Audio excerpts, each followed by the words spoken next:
Monsieur le député de Bordua. Monsieur le Président, ce qu'on apprend ce matin, c'est qu'il y a une bombe qui allait sauter au Parti libéral et elle a été désamorcée avec l'annulation du procès Coretti. Le 24 novembre dernier, le directeur des poursuites criminelles et pénales a retiré lui-même les accusations dans le dossier Coretti.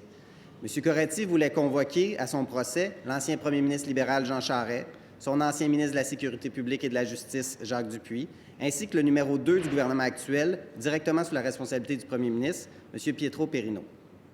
M. Coretti indique que les délais dans son dossier ont commencé à se multiplier lorsqu'il a signifié sa volonté d'assigner ses témoins à son procès. Monsieur le Président, est-ce que le gouvernement était au courant que M. Perino allait témoigner au procès Coretti et que le gouvernement allait être éclaboussé lors de ce procès?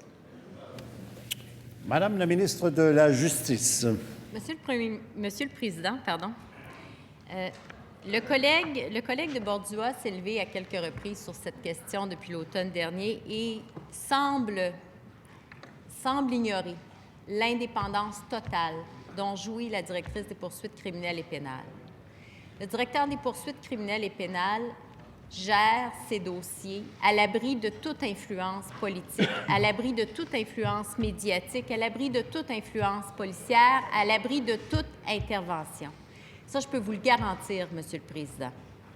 Et, Monsieur le Président, chaque année, la directrice des poursuites criminelles et pénales m'accompagne à la période de l'étude des crédits budgétaires et il est possible pour les collègues de l'opposition de la questionner. Alors, il sera possible, au moment de l'étude des crédits, pour mon collègue de lui adresser les questions qu'il considère importantes. Première complémentaire, Monsieur le député de Bordua. Monsieur le Président, il n'y avait pas juste le vérificateur général qui s'intéressait aux investissements de M. Perino via les FIAR, notamment le FIAR Boréal.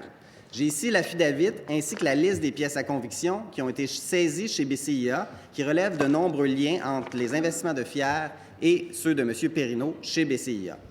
Est-ce que le gouvernement peut admettre que cela fait son affaire, que cette preuve-là ne soit pas dévoilée à la Cour, qu'elle ne soit pas rendue publique?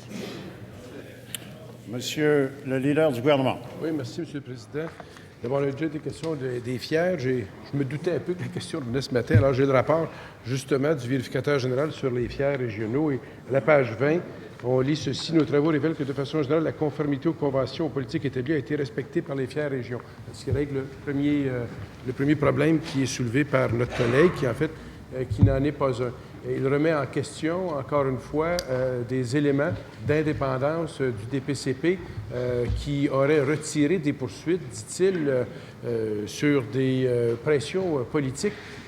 Alors, si je comprends bien, pour Sonia Lebel, elle est crédible, elle est parfaite, mais tous les autres membres de l'équipe du DPCP, eux autres, ne sont pas corrects. Pourquoi ils ne seraient pas tous corrects, tous indépendants, et feraient tous... Monsieur le leader de l'opposition.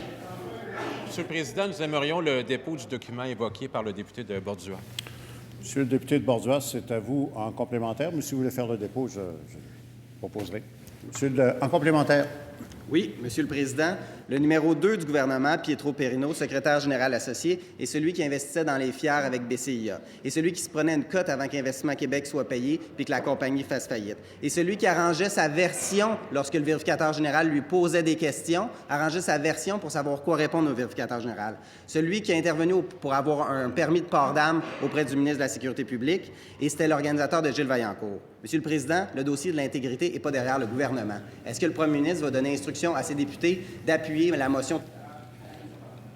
Monsieur le leader du gouvernement.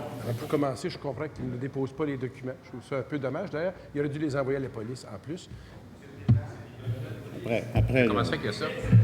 Alors, comment il les a? Comment ça fait qu'il y a ça? Monsieur le Président, notre collègue est ici. C'est pas la première fois. Il l'a refait au mois de décembre. C'est la même chose. Il a dressé un acte d'accusation, tenu procès et déclaré coupable. Il a fait ça tout seul comme un grand garçon ici à l'Assemblée nationale. Je fais simplement vous dire ceci, Monsieur le Président. Si la CAQ a du respect pour nos institutions, elle devrait avoir du respect notamment pour le DPCP. Paraît-il qu'ils ont du respect pour une membre du DPCP. Je les invite à avoir du respect pour tous les membres du DPCP. Nous, on a du respect pour la membre en question et tous les membres. Elle venez nous rejoindre. Faites